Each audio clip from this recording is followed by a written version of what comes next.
역시 전효성 하면 글래머, 한때 베이글 몸매라는 단어를 유행시킨 장본인이라고도 할 수 있는데 데뷔 후 그녀는 아이돌로서 무대를 올라가며 다양한 의상들로 그녀의 몸매가 부각되며 화제가 되었다. 본인 역시 그러한 자신감이 있는지 어릴 적에는 노출 있는 옷들이 부담스럽고 부끄러웠지만 나이를 먹다 보니 여자만이 가질 수 있는 아름다움을 보여주는데 당당해졌다고 밝혔다. 특히 본인이 깡마른 체형이 아니다 보니 본인의 몸에서 나오는 아름다움을 받아들이기로 했다고 한다. 특히 진짜 사나이에 같이 출연했던 차오루는 군대에서 같이 샤워를 했을 때 전효성의 몸을 본 적이 있었고 전효성은 환상적인 몸매를 가졌고 본 사람까지 기죽이는 정도였다고 한다. 그녀의 클래스가 이 정도여서 그녀가 시크릿 활동을 하던 당시 레전드 직캠과 수많은 움짤들이 돌아다닌다. 그녀의 이름만 검색해도 따라오는 수식어 중 레전드 움짤들이 따라온다. 특히 그녀는 과거 SNL 방송에 출연해 안영미와 호흡을 맞춘 걸로도 유명하다. 당시 실시간 검색어에 3일 내내 그녀의 이름이 걸려 있었을 정도였다. SNL이 특히나 19금 방송이었던 시절이라 과감한 꽁트가 가능했는데 그 시기 왜 전효성이 베이글이었는지 이해가 가는 움짤들이 생성됐다. 전효성은 단연 다이어트 짤의 대명사이다. 검색 포털에 전효성을 검색하면 전효성 다이어트가 뜰 정도인데 그녀는 급진 급바로도 유명하며 아이돌 특유의 비수기 성수기가 뚜렷해서 그런 것 같다. 전효성은 18살 때 처음으로 다이어트를 했는데 체중 감량은 성공했지만 요요 현상이 심했고 데뷔 후 컴백 무대를 준비할 때마다 여러 다이어트를 시도했다고 한다. 그녀는 식단 조절이 다이어트에서 제일 중요하다고 밝히며 직접 다이어트 음식을 만들어 먹는데 자신의 노력으로 탄생한 식단인 만큼 지킬 확률이 높아지기도 한다고 전했다. 그녀는 프로 급진 급바의 노하우들을 그녀의 유튜브 채널 블링달링 전효성에서 알려주기도 하는데 직접 만들어서 먹으니까 성취감이 들어 자존감이 높아지는 기분이라며 홈쿠킹 건강식단을 추천했다. 전효성은 잇몸에 대한 논란이 조금 있기도 했다. 2016년 배성재가 진행하는 한 라디오 프로그램에서 양정원이 전효성을 언급하며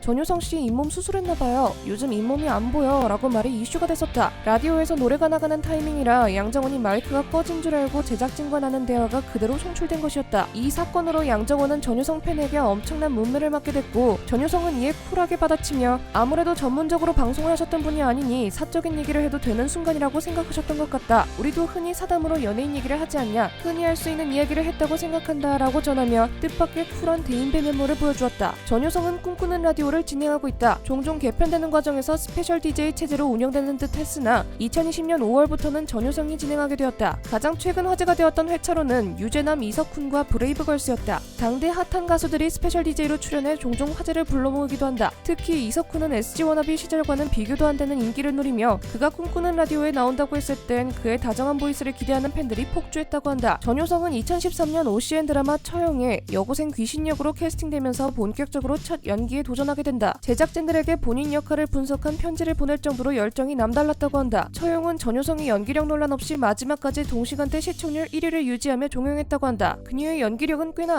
안정적이어서 2016년에 방영한 드라마 원티드로 SBS 연기대상에서 특별 연기상을 수상하고 2020년 서울 웹페스트 온라인 시상식에선 웹드라마 내 마음의 그린이라는 작품으로 여우 주연상까지 거머쥐게 된다. 전효성은 데뷔 초부터 선홍빛 잇몸을 자랑한다. 잇몸 미녀라는 평이 있는데 그녀만의 털털한 성격으로 방송에서도 내숭 없이 크게 웃는 일명 잇몸 웃음을 보여주는데 공교롭게도 그 모습에 남성 팬들의 마음이 굳건하기도 하다. 그래서 전효성은 박명수, 신봉선과 함께 연예계 3대 잇몸이라고 불리기도 한다. 그녀는 과거 오소녀 시절부터 팀 내에서도 별명이 잇몸이라고 할 정도였다고 한다. 전효성은 2013년 당시 최하정과 함께한 라디오 프로그램에서 특정 단어를 말했다가 큰 논란이 되어 사과글까지 올린 적이 있었다. 하지만 뜻을 모르고 사용했다는 주장은 말이 안 된다는 비판이었고 네티즌들의 반응은 싸늘했다. 추후 2차 사과문을 올릴 정도로 큰 논란이 있었으나 시간이 지나고 그녀는 그때의 반성의 차원이었는지 한국사 검정 3급을 따기도 했다. 그녀의 논란이 있은 후 4년 뒤에 밝혀지게 되었다. 그렇게 점차 진심으로 반성할 줄 아는 좋은 모습이라는 평을 받았고 연예인들이 흔히 하는 반성의 자세에 좋은 예로 재평가되기도 한다. 전효성은 또한 매년 국가기념일엔 본인 SNS에 역사 관련 게시물을 올리며 관심을 보여주기도 하는데 일본군 위안부 할머니에 대한 게시물을 올렸다가 일본 팬들은 입국 거부 표현까지 하며 비난을 받기도 했다. 그러거나 말거나 그녀는 최근 인터뷰에서 일본의 반응에 전혀 신경 쓰지 않고 한국인으로서 할 수 있는 부분을 한 것일 뿐이라며 한국인으로서의 참 모습이 화제였다. 귀여운 외모에 상반되는 글래머러스한 몸매로 베이글 몸매라는 단어를 유행시킨 전효성. 그녀의 SNS 활동으로 선한 영향력을 보여주며 꾸준히 팬들에게 사랑받고 있는 모습을 전해드렸습니다. 앞으로도 그녀의 활약을 기대하며 오늘 영상 여기에서 마칩니다. 시청해주셔서 감사합니다.